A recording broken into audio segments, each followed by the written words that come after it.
Superman Unlimited issue 7, Dan Slott writing, and Jeremy Adams writing actually, with Rafael Albuquerque on the art. So this one focuses on John Kent, who's been tested to try and withstand more kryptonite weapons with Steel and Lana at the Steelworks, who have kind of sort of set up shop in Smallville. And I think the main bulk of this issue is really about this idea that John has been so busy just being Superman / Superboy that he's never really built a normal life.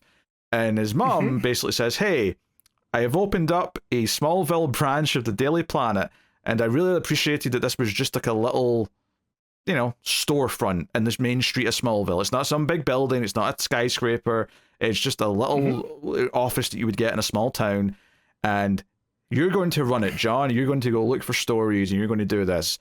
And it basically deals with this idea that he's so used to using his powers for everything that when he's told that he has to put on a pair of glasses and not use powers, he finds himself struggling to deal with that.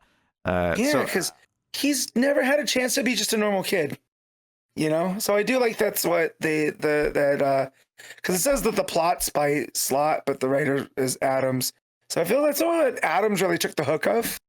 And we get kind of, John Kent in Smallville having his, how weird can Smallville be, right? It seems like this boring town, but when you're the hometown of Superman, everything's going to be a little bit off. Yeah, I think for me, this was just good character development for John, because it feels like he was catapulted into sort of early adulthood, and we didn't get to do it. And I think what I like about this as well is that it feels different to Clark. It doesn't feel like Clark always kind of valued his Clark Kent persona. He always kind of valued his public part of life, and John's never really built that because he grew up, with his parents as Superman and Lois Lane, and he'd just been a part of that world. This idea that he's no, you've actually kind of avoided having to build a public facing life. It's time for you to do that.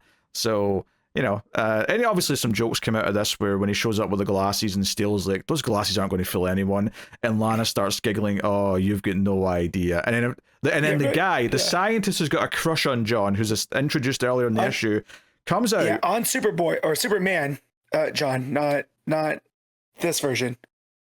Yeah, that's the point. Yeah, he's got. That's what I'm getting at. He's got a crush on Superman John, right? In terms of his superhero version. He walks in and he just ignores John Kent, reporter. He doesn't even pay attention to him. He shuffles him away, oh, the press are here? Why are the press here? And he just acts like a little prick.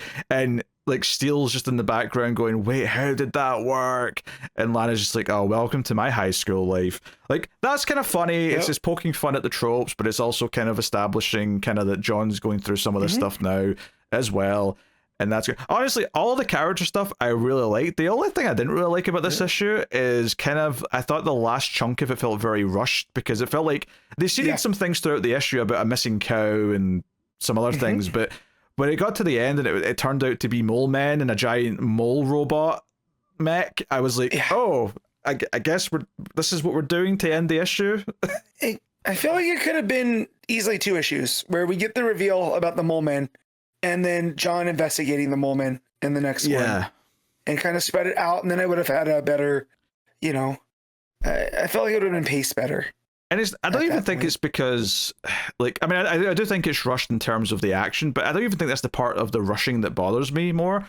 I think it's the part that the issue builds up this idea that he's given this mission by Lois, hey, you're going to write your first article, find a story that's close to home, and hand it in by Friday. And then John struggles thinking about what his article could be. To me, that's the part that felt rushed in the end, is that we just he has this fight, and then it's oh, he's handed his article. I'm surely we could have done something interesting where he I don't know, I'm imagining maybe more of a scenario where he found a good human interest story instead of just writing about the action thing that happened to him as Superman. That was the part to me that bothered me about it feeling rushed. It wasn't so much even just the action part of it, which does feel rushed, don't get me wrong, I'm not saying it doesn't, but I was enjoying so much him struggling with the idea of what am I going to write an article about? I'm not a reporter. That's not what I am. I liked him trying to deal with that, and I liked all the human parts of it. I liked the struggling to drive instead of fly, which I'm sure he's not got a license, so that's weird, but go on. I love the Mom Pa Kent part where he's like, but he's never learned how to drive. He's like, wait, John, when was the last time you drove? He goes, when you taught me. And Pa Kent's like, yeah, you were sitting on my lap. You were basically a toddler. I thought that was a real good joke. Yeah, and John just speeds off and grabs the keys, and it's like a whole thing. But, you know, I do like this idea of, like, giving John something specific to do, because, you know, like, he's kind of waffling around. Ever since Superman came back and he wasn't the one who was here to be Superman, like, on his own anymore, it felt like he was just, he's showing up as the backup occasionally, and that's kind of it. I appreciate that this, in terms of the Superman books, means that every so often we can say, no, John's in Smallville. That's where he's based now. He's in Smallville doing the local Daily Planet thing. And he doesn't have to do that forever. But for a few years of comics, if this is like his training ground where he's learning to be a reporter and doing that kind of thing, or maybe they'll swerve us and we'll find out, maybe he'll decide ultimately that's not what he wants to do, but maybe he discovers what he does want to do because he finds it whilst he's trying to be a reporter or something. Well, and I like it too, because when he was in the relationship with Jay in the pages of Taylor's, Jay already was a journalist, right? That's that was right, the whole entry to Jay. And so the fact that gets brought up, and he goes, no, that was my ex. My ex was the writer. That's not me. I'm Superman. Which was news to us, by the way, that they've broke up. Yeah, and it says that it happens in the pages of Suicide Squad. So I'm just gonna go, okay. Secret Six, not Suicide Squad, but yeah. Secret Six.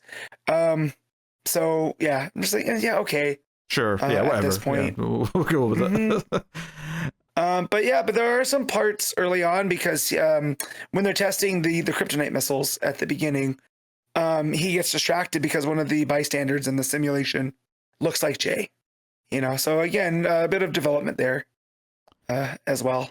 Yeah. So, I really like giving him something that's his. Like, okay, the small town Daily Planet thing is going to be his now for a while, and we know he's based in Smallville. So when they go to Smallville for some reason, they can run into him, or when they call him in from somewhere, we can see him leaving his like little Daily Planet office in Smallville to come. It feels like he's got like a homestead now. It feels like he's got some place, and he's living with the grandparents, obviously, you know, at the farm. And I also like how they write out Grandma and Grandpa like that. It gives it this kind of homesy kind of way. The way that Clark calls him Mom and Pa still, he calls him Grandma and Grandpa.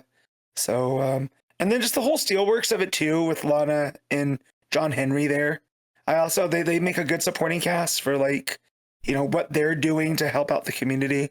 Yeah. You know, by essentially keeping Smallville this like small town, but also taking it into the like near future. You know, like there's, you know, robots walking dogs and a whole they've upped the whole like electrical grid and added technology in this alien corn that they're growing, you know, for ethanol and stuff. So it makes Smallville feel like a big deal while maintaining its small charm. So and you see some of the reactions of the people in the town to some of this stuff as well, where like the guy's like, oh, if you're going to have a dog, why not walk it yourself, when he sees the robot walking the dog. And he was just, you know, giving a little bit of lip. But it's fleshing out the world a little bit. It's feeling like there's like, you know, at any point we can cut to John now in this book and have more context for where he is in life, and it's not just he's been in the ether since, you know. It's like in the same way that they introduced that new, you know, gorilla character, where like, oh, we've got this character now that we can have dip in when relevant because we took the time to set them up. Now obviously John didn't need to be set up as a character. We knew who John was. He was already established. But like I said, he was kind of just waffling around. Like, what was his home base before this? I don't know. So I really like the idea that this is continuing to kind of not ignore its supporting cast. And even like Lana and John, like they did that Superman summer special to set up this idea that they're married now and they're in Smallville with Steelworks, and, you know, this references back to that once or twice. It's like, okay, I appreciate this sense of all the plates spinning of all the different like extended Superman family and like what they're all up to and what they're all doing. And it feels like Superman Unlimited, more so than the other books, is kind of keeping tabs on a lot of these other characters. Whereas, you know, Action's obviously doing the past stuff with young Clark, so that's kind of separate right now. And the main Superman book does bring up some of these characters sometimes, but it's definitely focusing on its big plot ideas, whereas this feels like, no, we can spend an issue with just John, and we may get another one in the future. I mean, next issue, it sounds like it's going to be a Lois issue where she goes to space. So, cool. Yeah, it definitely feels like the world of Superman. And every so often we'll touch back in Superman and the whole gold thing, like, right? When he gets the kryptonite radiation and goes gold and then loses his powers for a little bit. We'll touch back in and El Caldera and all that type of stuff. But here, if we're going to focus on, Lois, John, maybe Ma and Pa at the same time to see what all that's up to, that's real cool. Yeah, I mean, honestly, again, the only real complaint I have from a story perspective is just the ending feeling kind of rushed. Like, once he goes down underground and finds the mole men, and obviously the resolution is just that once he sort of stops and explains to them that he's sorry that he sort of interrupted their tunnels down there, and now that everyone knows they're down there, they're going to respect the environment, that deep into the ground, because basically steel works by drilling too far, disturb their habitat. So but they really like ice cream, so they seem to get along at the end. But all of this is just a little bit rushed for me, where I was like, for sure. And also the idea that that Smallville is like this nexus of weird, right? And that it has been even before Clark lived there. I just like that. So the idea that these mole men have been there the whole time, but they've just been minding their own business. I really liked it. We got a fun visual at the end where they're all, they're meeting Steel and Superwoman, and one of them is wearing Steel's helmet. Yes, and it almost looks like a little kid. Yeah, that was cute. Yes, it gave me quite a chuckle. So, but yeah, it's pretty decent. Yeah, vibes were solid. Just a bit rushed at the end, but I do really appreciate most of what this issue sets up. It's almost like, yeah, it probably would have been better as a two-parter just to flesh out some of it a little bit and make it feel like you had to build up to writing that article. But everything it sets up, I feel like is going to pay dividends in how I like this run going forward. With it feels like it's setting up all of its supporting cast in different ways and taking time to focus on each of them, even if parts of it are a little bit rushed like this one was. So, and it made me excited for the next one, because Lois Lane putting on the astronaut helmet and getting giddy about the fact that she's going to space, was also kind of cute. I was like, yeah, okay, I'm into this. Yeah. Well, and again, just how strong the characterization is, the fact that Lois sends John this stuff to Ma and Pa Kent, and in it is a one of the hologram drones that we've seen, and that's how she goes to talk to John, because it's a bit more personal than just like a FaceTime, right? And then I think someone brings up that, isn't it a little bit wasteful to use one of these just as communication? And so I do like that. Superman comes home from work and he's like, isn't it wasting resources to just use that to talk to her son? And she's like, shut up, Superman. I'm the mum here, right? I will do what I please. And I like that as well, just that whole her sticking up for it, being the, I'll run the Daily Planet how I choose fit vibes. But yeah, and John they make him distinct with the glasses as well. He's definitely his father's son here. So, just Lucas Meyer art all the way around is also great. Never going to be upset with that. So, wait, was it Lucas Meyer? Yeah, Lucas Meyer in the art. Why didn't you correct me when I said Albuquerque at the start? Because I didn't, I wasn't paying attention. Okay, yeah, that's the answer. You weren't paying attention. Yeah, no. But yeah, that's definitely not Albuquerque, bud. You could look at it and I probably, it's probably really obvious when I'm looking at it, but I just I'm pretty sure League of Comic Geek still said Albuquerque, so I just didn't change it. Yeah. Or I had a brain fart. Either way, doesn't matter. The point is, Meyer's art's pretty good. So we given Superman Unlimited. I'm gonna give this a straight 8. Yeah, I think I will as well.